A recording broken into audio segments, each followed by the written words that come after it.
In our top story tonight, let's go over some highlights from the State of the Union. The party kicked off with several Democratic women wearing white in support of reproductive rights, while Marjorie Taylor Greene opted for Handmaid's Tale red with a sprinkle of NASCAR. I haven't seen that much text on an outfit since one of these shirts.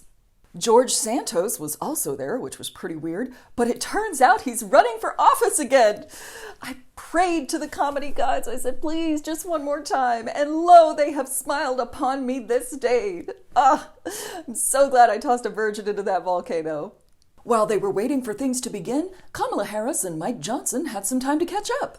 You spend a lot of time up there with the vice president. Any private conversations, small talk maybe? I asked her if her parents had been alive. Did they survive to see her serving as vice president? Just gonna breathe, not gonna be nervous, I'm gonna be cool. Oh, hey, are your parents dead? Nailed it. But you'll have to forgive Mike because he was busy going through the full range of human emotions, as you can see here. Look at him processing in real time. He's exasperated, he's resigned, he is everything everywhere all at once. Now, there was an obvious elephant in the room, and it wasn't the GOP. I know it may not look like it, but I've been around a while. It's nice that we can all laugh about it now after freaking out about every single poll for the past 6 months. Maybe next time we can skip ahead to the laughing part so I don't have to chug Tums for breakfast. I mean, friggin' Lindsey Graham over here having the time of his life. It should always be like this. Overall, Biden delivered a great speech, although he did have some stumbles along the way. But the biggest moment of the night was on immigration. The result was a bipartisan bill with the toughest set of border security reforms we've ever seen. Oh, you don't think so? Oh, you don't like that bill, huh? That conservatives got together and said it was a good bill? I'll be darned. That's amazing. James Lankford looks like he wants to leave his body right now. Like, if he could astral project out of there, he totally would. Where's Marianne Williamson when you need her? Then Biden got heckled by, who else? Marjorie Taylor Greene, which was easier to predict than a Texas forecast in the summertime. Still hot. But in the end, he turned it around. To her parents, I say, my heart goes out to you, having lost children myself. I understand. But look, if we change the dynamic at the border, people pay these smugglers $8,000 to get across the border because they know if they get by and let into the country, it's 6 to 8 years before they have a hearing. And it's worth taking the chance of the $8,000. But if it's only 6 weeks, the idea is it's highly unlikely that people will pay that money and come all that way, knowing that they'll be able to be kicked out quickly. Democrats are experiencing an 8% decrease in their existential dread, and they are not going to know what to do with that. So if you see one today, give them a hug. But something even more exciting happened last night. The GOP rebuttal to the State of the Union from Senator Katie Britt, who brought some big, this is my first acting class energy to the speech. I have the honor of serving the people of the great state of Alabama in the United States Senate. Of course she's in the kitchen, y'all. She's a girl. I am a proud wife and mom of 2 school-aged kids, my daughter Bennett and my son Ridgway. Ridgway? You named your kid Ridgway? Holy shit. You know, this is where our family has tough conversations. It's where we make hard decisions. Hard decisions like whether or not to name your kid Ridgway? I worry my own children may not even get a shot at living their American dreams. Their mom's a senator. I think your kids are going to be fine. I just wish he understood what real families are facing around kitchen tables just like this one. Yes, Katie, we get that you're at the kitchen table. We get it. I want to make a direct appeal to the parents out there, and in particular to my fellow moms, many of whom I know will be up tossing and turning at 2 a.m., wondering how you're going to be in 3 places at once and then somehow still get dinner on the table. Wondering when your husband's gonna stop looking at porn on his phone in the bathroom and come help you put the kids to bed?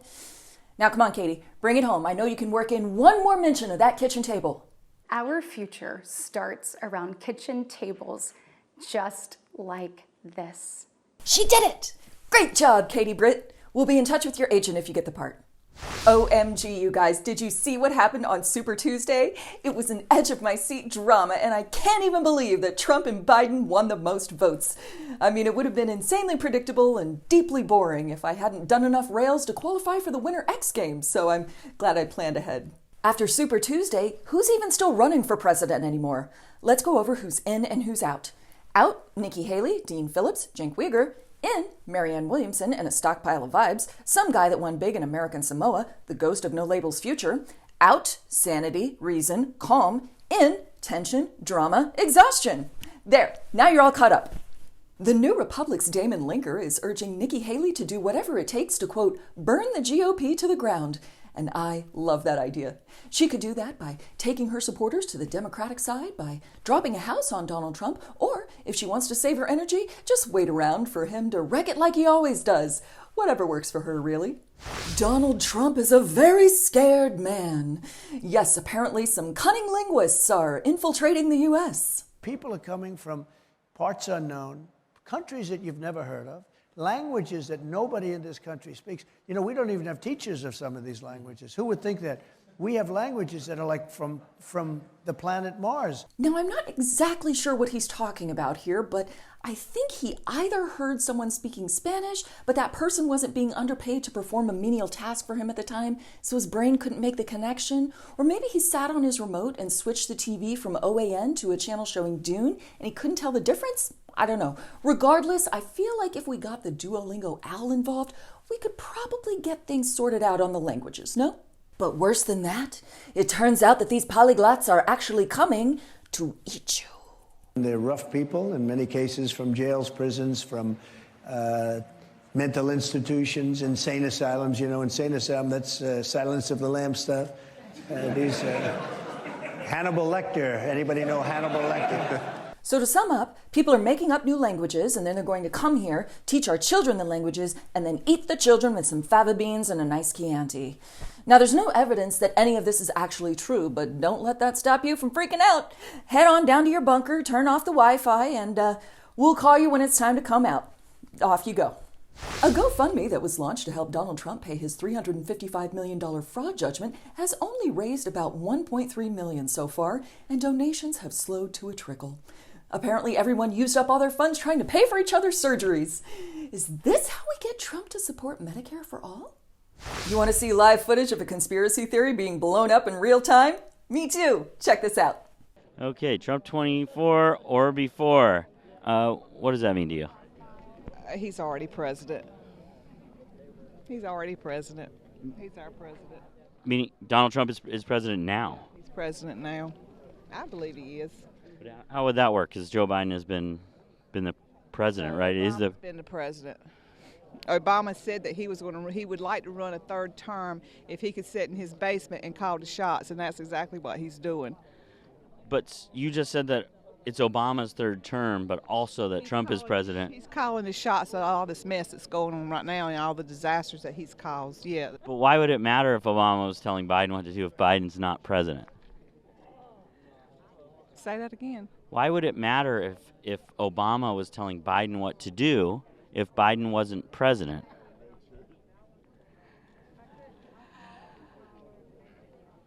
Guys, should we have her run for Senate Majority Leader? The far right members of the right wing have started throwing around the term Uniparty to describe Republicans who ever agree with Democrats. They use the term to decry all compromise as capitulation, agreements as agreements, bipartisanship as bullshit. Anyway, everyone has just stopped asking what any of those far-righters want on the shared congressional pizzas because that fight is hard enough with reasonable people. A clip has surfaced of North Carolina's GOP nominee for governor saying he wants to, quote, go back to the America where women couldn't vote. And ladies, I mean, do we even need to vote? Perhaps a better use of our time would be spiking the patriarchy's coffee with X-Lax. You can't oppress an entire gender if you can't stop shitting yourself. Kentucky has passed a bill that grants the right to seek child support payments from the time of conception. The bill, titled Life Begins at the Death of Satire, follows hot on the heels of the recent Alabama Supreme Court ruling on IVF, and almost certainly precedes a new law taxing a woman's uterus as a short-term rental property. The law does carve out an exception where mothers cannot seek compensation if the father/senator in question paid for the sex up front. Now, we've covered a lot here, but we need to cover the really important stuff, the fallout from the Willy Wonka experience in Glasgow. Now, for those of you that don't know, this guy sold tickets to a Wonka-themed experience, but when guests arrived, it was a mostly empty warehouse with creepy AI scripted characters where children were getting jelly beans rationed. The big hero is this woman, Kirsty Patterson, seen here reevaluating her life choices and settling the question of what you should be for Halloween. Now, she really did try to make it work, as you can see from these photos. So, Kirsty, we salute you with a little song from our own Mike Dynamo.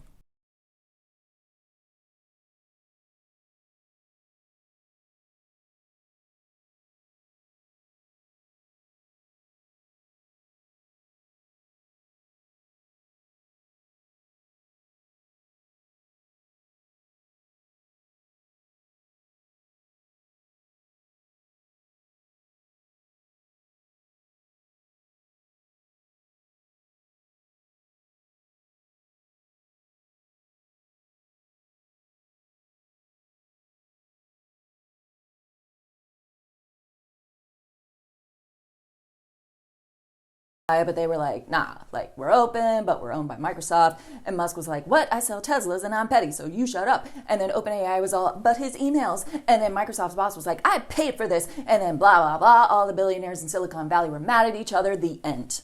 A man was stung in the testicles by a scorpion at a hotel in Vegas. Or at least that's what he told his wife when she asked why he came back from Vegas with his junk all inflamed. And finally tonight, look. A lot happened this week. Super Tuesday, State of the Union, whatever Haiti is up to. It's a lot to take in. So we're going to take it down a notch with some cute news. First up, a Massachusetts library is forgiving overdue book fees if people just show them photos of their cats. Here, let's look at my cats. Speaking of kitties, a cat who interrupted a wedding ceremony has been adopted by the newlyweds. Aw, that's so sweet. The couple is registered at the Empty Cardboard Box Emporium. And finally, a red panda was found in a smuggler's luggage at an airport in Thailand. You ready to see that little cutie? Here you go. That wraps up this week's episode. We'll be off next week for spring break, but we'll be back soon. In the meantime, keep liking, keep subscribing, and we'll see you next time. Love you. Bye.